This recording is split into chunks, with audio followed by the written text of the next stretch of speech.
And we are back. You are chatting with John P. Today we are going to be talking about 5 Rolex watches that no one really liked or purchased. Now, I know this is going to be very difficult to consume, digest, and really totally believe in this, right? Because Rolex is such a powerhouse currently.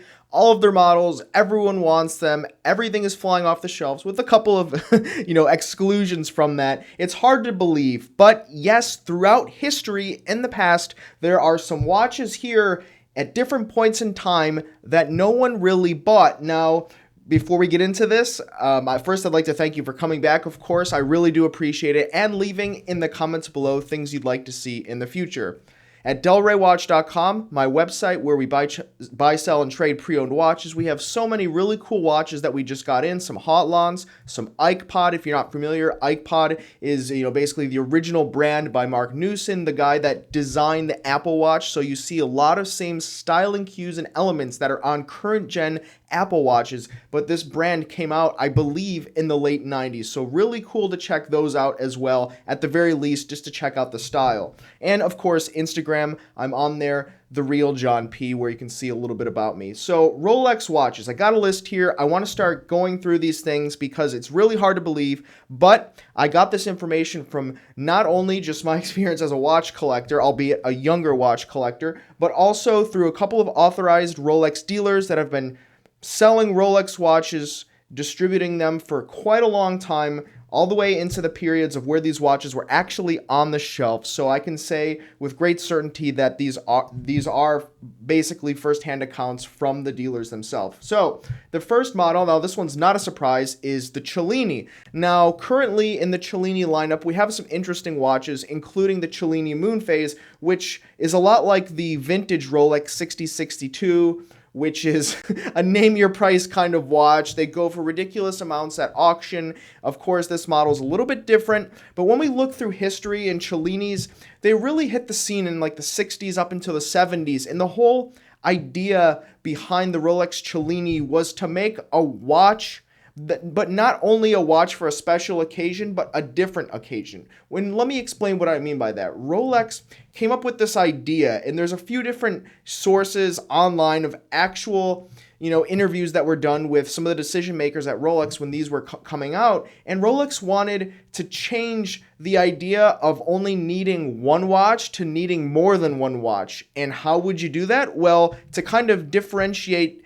not only models by how they looked, but what they were for. And when you have a Cellini, the whole idea behind it today and even in the past is just the most elegance and refinement as possible. So a watch that you would wear to a wedding or a black tie event, especially in earlier days where people were a little bit more conscious about their outfit, attire, and really being prim and proper about all of that type of thing. And so the Cellini came out, no one really bought it. Sure, obviously some of these were being sold, especially when they came out, but over the course of time, throughout into the 80s and even up until today, they're largely ignored. Now, today dress watches are very unpopular, but even in this time period going up into the 80s, people were really just getting themselves into something like a Datejust instead because it could be dressed up a little bit. It really, by today's standard, is almost a dress watch, even though it's really considered a casual watch. We're looking at the fine details here, but that's really where people were gravitated towards instead of these really thin, petite, slim dress watches, where honestly, in the 60s and 70s, you had so many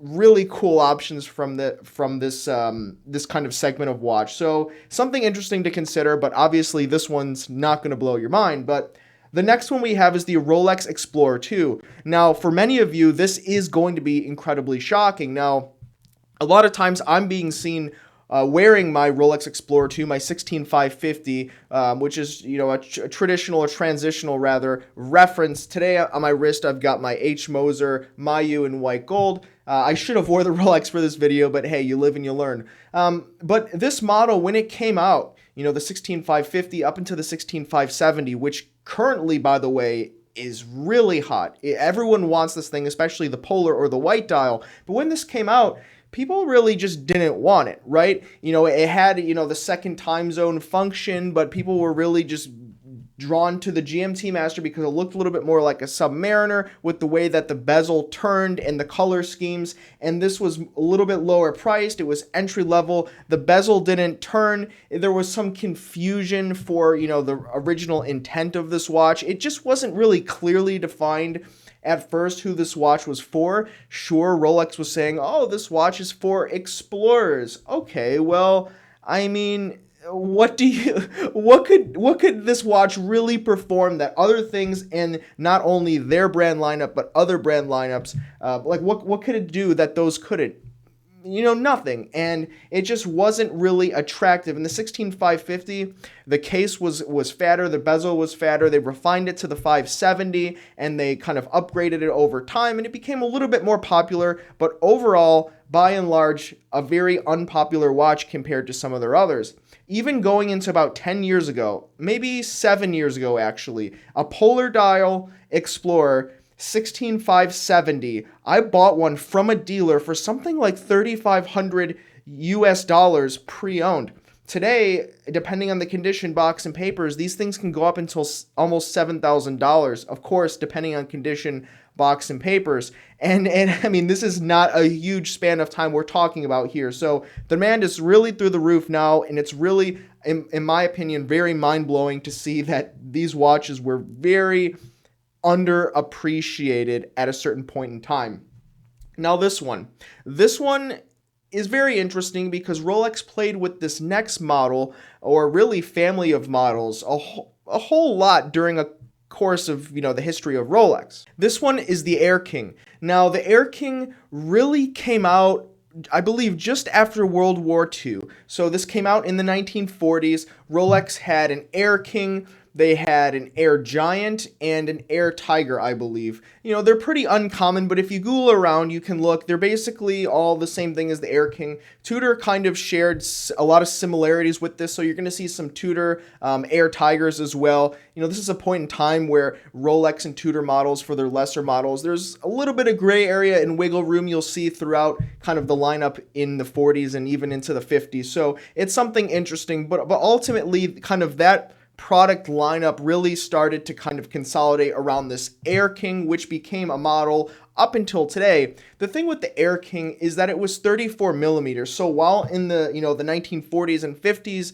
that was considered a little bit of a larger watch, where a lot of watches that were being sold were 32 millimeters, for example. Very popular size you see from Patek Philippe, Vacheron, other popular watchmakers of that time. But they really kept that 34 millimeter size constant. And the thing is, the increased demand for larger sizes up into a Datejust 36, for example, the quintessential Datejust size, it just didn't make sense as time went on. Guys and gentlemen, they wanted a bit of a larger watch. They got themselves into that Datejust. The Heir King, I mean, it was made for pilots, but basically it was just a watch. There was nothing specific about that, whereas brands like Breitling had the Navitimer that were professional instruments. This was just a watch, a time-only watch.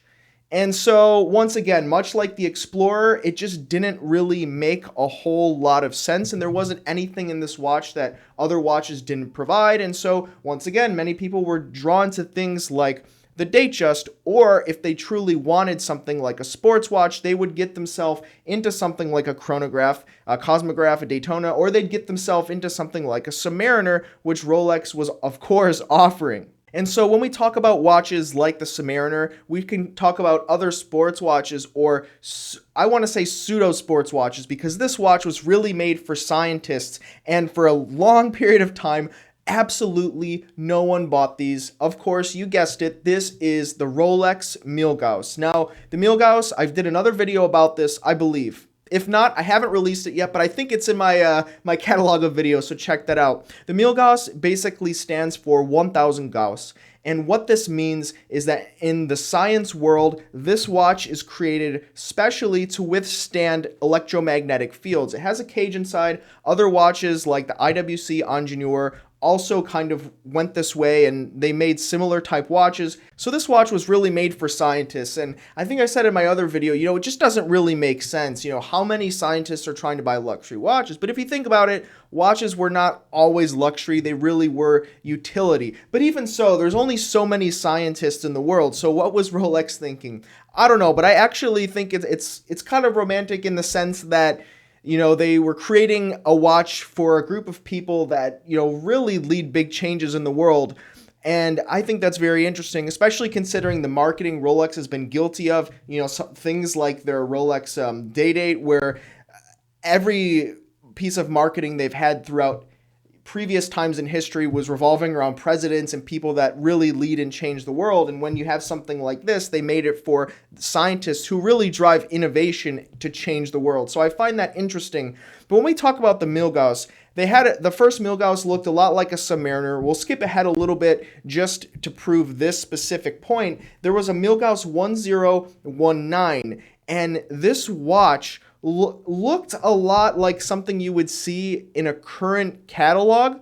And what I mean by that is the shape in the case. You'll see it. It looks like something that would be currently offered in the Mille Gauss lineup, but absolutely no one bought it. I was speaking to a certain authorized dealer, and they said when they had it in their shelf, they couldn't give it away. In fact, rumor has it that certain dealers were giving away things like Oyster Perpetuals if someone would buy a Mille Gauss, because they just could not sell these things at all. Today, they go for $20,000 plus, just depending on the condition. Of course, once again, condition, box, and papers is everything. 20 grand plus, some of them go at auction even higher. And considering, this was a few $1,000 watch and the price kind of rose over time, it's pretty unbelievable. But once again, few of these things are floating around. So if you're a Rolex collector, vintage watch collector, you have to pay for one of these because there are so few examples.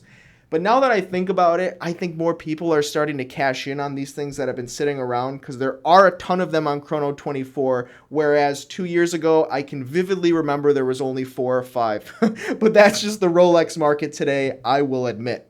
And lastly, I know I am absolutely going to get some hate for this, but the truth hurts sometimes, gents. That's right. No one wanted the Rolex Daytona. Before about 1990, just chronographs were not that popular as a luxury watch item. Sure, they obviously serve purpose. You can use them to time things, but it just really was ignored for the most part. There are even some specific examples from newspapers and other forms of advertising of the time where you can see very clearly people were trying to buy watches. They were jewelry stores advertising this, and they said, "We do not buy Daytonas." And I thought that was absolutely amazing. And when I talk to some older jewelers, guys that are, 70 years old, and they've been doing this for a whole lot longer than anyone else out there, they all say the same thing, is they couldn't give Daytonas away. They didn't want any more Daytonas. But interestingly enough, there's a few guys out there, I won't name them, but they have some interesting stories they've told me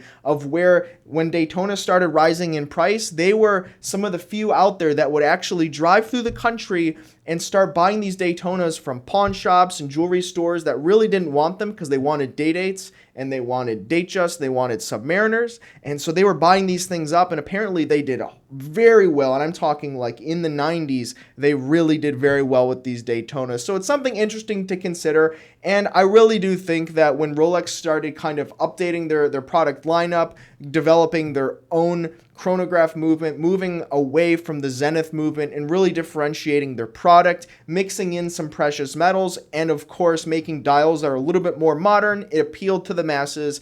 And then you have the Rolex Newman auctions and all the other rare Rolex chronograph auctions just kind of, really set the scene for where the Daytona is today. So something interesting to consider, and I thought I would share that with you. So we talked about some watches here that no one was really buying. Hopefully you found that interesting. But I know there's going to be some of you that are going to question, what were people buying? Well, it's very simple and it's very easy. People were buying Datejust, people were buying Day-Dates, and people were buying Submariners if they wanted to get into something a little bit more sporty. Submariners were made for the water. If you needed your watch to go in the water, to do water-related activities, you got the Submariner. If you wanted a dress watch, you would just get the Datejust, and if you wanted basically what was considered to be the watches to end all, the absolute pinnacle of luxury watches, even though it may not have been, that would be the Day-Date. And so someone will walk into a jewelry store and they'd say, I'm a president of this company, or I'm retired, I've had a long career, or I'm a doctor, I'm a dentist, something like that.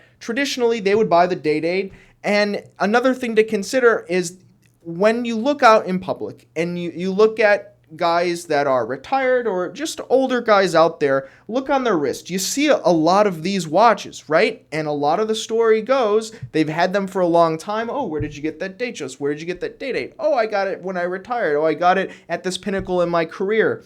So that's another way you can really gauge how popular these watches used to be, by talking to people that bought the watches when they came out, ask them about their story, and you'll start seeing a lot of patterns. So even though I did have access to some authorized dealers, I talked to them about this, of course you can just ask people, and I want to hear from you as well, because I know that many of you fit this bill, or maybe not, but I want to hear in the comments below, which watch did you possibly receive as a gift or purchase for yourself during the times when these actually came out? I would love to hear the stories behind them. I'm sure we're going to hear a lot of Datejusts and Day-Dates, but I want to hear it because I love hearing facts from the source. So please do leave in the comments below. This has been another episode of Chatting with John P.